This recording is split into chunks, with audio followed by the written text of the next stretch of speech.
বিধানসভা নির্বাচনে বিপুল ভোটে জিতে রাজ্যে ক্ষমতায় এসেছে বিজেপি। তবে রাজ্য সরকারে পালাবদল হলেও রাজ্যের সিংহভাগ পুরসভা এখনো তৃণমূলের দখলে। তার মধ্যে একটি দক্ষিণ দমদম পুরসভা। এই দিন সেখানে গিয়ে চেয়ারপারসনকে পুরো পরিষেবা চালু রাখতে বললেন জয়ী 3 বিজেপি প্রার্থী। নির্বাচনের ফল ঘোষণা হওয়ার পর থেকে আমরা দেখতে পাচ্ছি 5 এবং 6 তারিখে বিভিন্ন ওয়ার্ডে যে নাগরিক পরিষেবা, পৌর পরিষেবা, সেই পরিষেবা বন্ধ হয়েছে।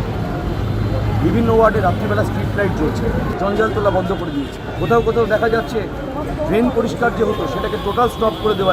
আমরা চেয়ারম্যান ম্যাডামকে বললাম যে আপনি কাউন্সিলরদের বলুন যে ওয়ার্ড অফিসগুলো রয়েছে সেখানে রেগুলারলি বসতে।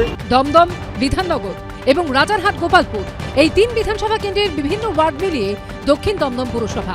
তার মধ্যে বেশ কয়েকটি ওয়ার্ডের বাসিন্দা পুরো পরিষেবা পাচ্ছেন না বলে কিছুদিন আগে সোশ্যাল মিডিয়ায় সরব হন রাজারহাট গোপালপুরের জয়ী বিজেপি প্রার্থী তরুণজ্যোতি তিওয়ারি। পৌরসভা তাদের পরিষেবা দিতে ব্যর্থ হচ্ছে এবং এটা ব্যর্থ হচ্ছে না, এটা ইচ্ছাকৃত করছে। বিধাননগর মিউনিসিপ্যাল কর্পোরেশনের যে 16টা ওয়ার্ড রাজারহাট গোপালপুরের মধ্যে পড়ে তাদেরকে, এবং সাউথ দমদম মিউনিসিপ্যালিটি যে 8টা ওয়ার্ড পড়ে তাদেরকে পরিষ্কার একটা কথা রিকোয়েস্ট করছি, রিকোয়েস্টই করছি যে আপনারা পৌর পরিষেবা দিতে বাধ্য।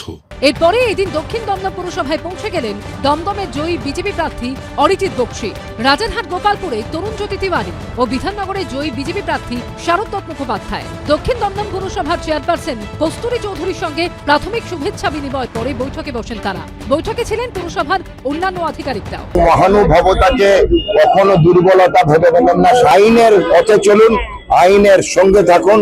শাসকের আইন বন্ধ হয়ে গেছে, আইনের শাসন শুরু হয়ে গেছে 5 তারিখ থেকে, সেটা মাথায় রাখুন। কাউন্সিলরদের বিষয়টি জানানো হবে বলে আশ্বাস দিয়েছেন তৃণমূল পরিচালিত দক্ষিণ দমদম পুরসভার চেয়ারপারসন।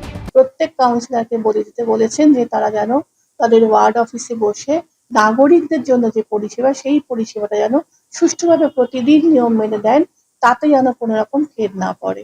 2022 সালের 27শে ফেব্রুয়ারি পুরো ভোট হয়। দক্ষিণ দমদম পুরসভায় 35টি আসনের সবকটিতে জয়ী হয় তৃণমূল। জয়ন্ত পালের রিপোর্ট, এবিপি আনন্দ।